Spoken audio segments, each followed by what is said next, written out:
જુનાગઢ જિલ્લા કોર્ટ ખાતે 2025ની ત્રીજી નેશનલ લોક અદાલતનું ભવ્ય આયોજન કરવામાં આવ્યું, જેમાં મોટી સંખ્યામાં પક્ષકારો અને વકીલ મિત્રો ઉપસ્થિત રહ્યા. લોક અદાલતના માધ્યમથી અનેક જૂના અને પેન્ડિંગ કેસોનું સમાધાન સહજ રીતે કરવામાં આવ્યું, જેના પરિણામે ન્યાયની પ્રક્રિયા વધુ ઝડપી અને અસરકારક બની. લોક અદાલતમાં સવારથી જ પક્ષકારો મોટી સંખ્યામાં હાજર રહ્યા અને સમાધાનમુખી વલણ અપનાવ્યું હતું. લોક અદાલતના માધ્યમથી ન્યાય મેળવતા પક્ષકારોને ન માત્ર સમય અને પૈસાનો બચાવ થયો, પણ માનસિક શાંતિ પણ પ્રાપ્ત થઈ. અદાલતમાં દીવાની કેસો, પીજીવીસીએલ સંબંધિત વિવાદો, બેંક લોનના મુદ્દાઓ તેમજ મારામારી અને અકસ્માતના કેસોનું પણ સમાધાન કરવામાં આવ્યું.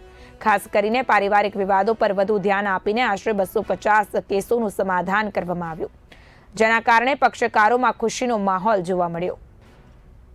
નેશનલ લીગલ સર્વિસ ઓથોરિટી તથા ગુજરાત સ્ટેટ લીગલ સર્વિસ ઓથોરિટીના ઉપક્રમે આજરોજ જુનાગઢ જિલ્લાની તમામ અદાલતોમાં લોક અદાલતનું આયોજન કરવામાં આવે છે. આજરોજ સવારથી જ પક્ષકારો તથા વકીલશ્રીઓનો સારો એવો જમાવડો જોવામાં આવેલ છે. આ વર્ષની આ ત્રીજી લોક અદાલત છે. ગઈ લોક અદાલતમાં ખૂબ જ સારું પરિણામ આપણે મેળવેલ હતું. આ વર્ષે પણ ચોથી લોક અદાલત જે આજરોજ છે તેમાં પણ સારું પરિણામ મળશે તેવી આશા છે.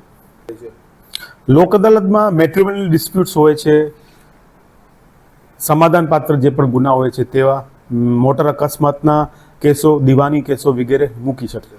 લોક અદાલતમાં કોઈ પણ કેસ સમાધાનમાં લેવામાં આવે ત્યારે પક્ષકારોનો ખર્ચ ઘટે છે, સમયની બચત થાય છે. સમાધાનથી બંને પક્ષકારોનો સુખદ નિકાલ આવે છે કેસોનો. ભવિષ્યમાં તેમના વચ્ચે સુમેળભેરા સંબંધો જળવાય તેવું પણ થાય છે. અને લોક અદાલતમાં જે પણ એવોર્ડ પાસ થાય છે અથવા કોઈ પણ ચુકાદો આવે છે તો તેના ઉપર અપીલ થતી નથી.